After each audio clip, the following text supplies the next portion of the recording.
Assalamu alaikum wa rahmatullahi wa barakatuh. Inshallah, today, what I hope to discuss with you is how we think about homelessness. The last couple of posts that we've talked about the solution. So first and foremost, housing is a right in Islam. So it is an obligation on the society to provide housing and shelter to all the people in society, both Muslims and non-Muslims. Also in Islam, interest is forbidden, so there's no interest. And so this doesn't drive up the cost of real estate. And it doesn't even become this speculative vehicle of investment. And then there's the land laws in Islam, which allow people to acquire land that is either a dead land and to irrigate that land and grow that land and make it productive. So if there's vast tracts of land like we talked about in Canada, which are not being used, a person can go and farm those lands and then it becomes their own land.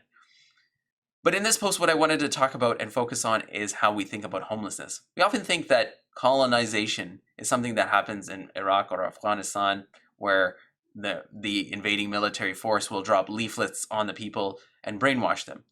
But we have to be careful growing up here in the West that these concepts affect us as well. And part of that struggle to reestablish an Islamic society in the Muslim lands, al Khilafah, we have to purge our concepts in our minds about how we think about things like poverty and homelessness. So in my post, I have the full videos of 3 individuals, which I'll just share a bit of each of their stories, so just so you get a flavor, but then you can check out their full stories on my post. So the first one is Mark Alexander, and he's someone who's currently in LA. He started off as an investment banker, and then he went through hard times. But the interesting thing is why. Okay, Mark, tell me your story. How long you been out here? What's going on? How you survived? I settled down here in LA and got into the investment arena. Sold, the first project I sold was investment grade diamonds when you could put them in your IRA. I went from that into movies, raising money for independent films. I did pre-IPO or private placement stock. Well, about a year ago, my conscience got the best of me, and I was working for an oil and gas company in Beverly Hills. And I got tired of them saying on film and in writing that they were promising 29% annual rate of return. My clients weren't even seeing 1%. So I decided not to bring any more new clients in until they got everything squared away. Well, unfortunately, a lot of things happened at one time, financially and otherwise, that put me into a downward spiral where I ended up being evicted from my apartment. So as I mentioned, do check out his full story as he kind of goes into more detail as to what happened and how he got kicked out. The second person, his name is also Mark, but he's from Seattle. Let's hear what he has to say. Mark, Yes, we're here in Seattle. You're homeless. Tell me about it. I've been homeless off and on for 4 years. Back in 2008, my daughter and wife died. I had a nervous breakdown. I ended up in a hospital, a psychiatric hospital, for about 7 months. And when I came out, I found out very quickly that it doesn't matter how legitimate of a reason you have in capitalist society. If you don't show up for work or pay your bills for several months, you don't have anything anymore. You can summarize the brutality of capitalism better than Mark.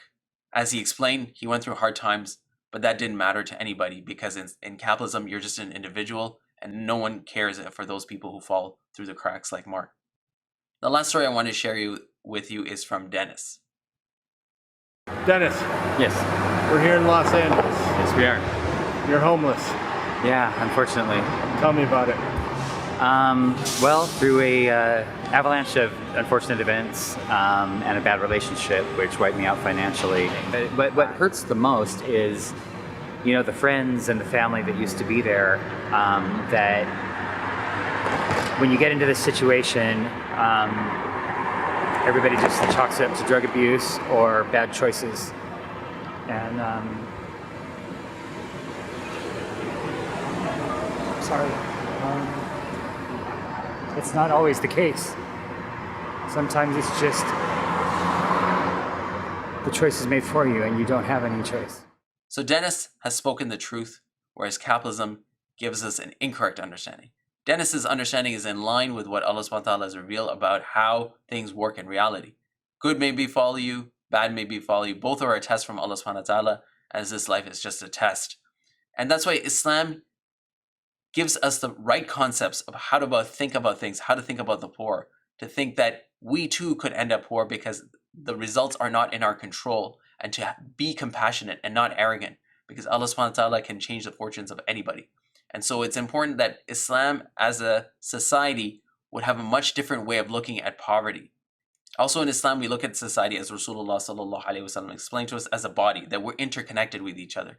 As we go through this COVID-19 crisis, we know that what started in China has ended up affecting us. So we definitely are interconnected, and that's an irrefutable idea. And this idea that we can live in silos and be immune to each other is not consistent with reality.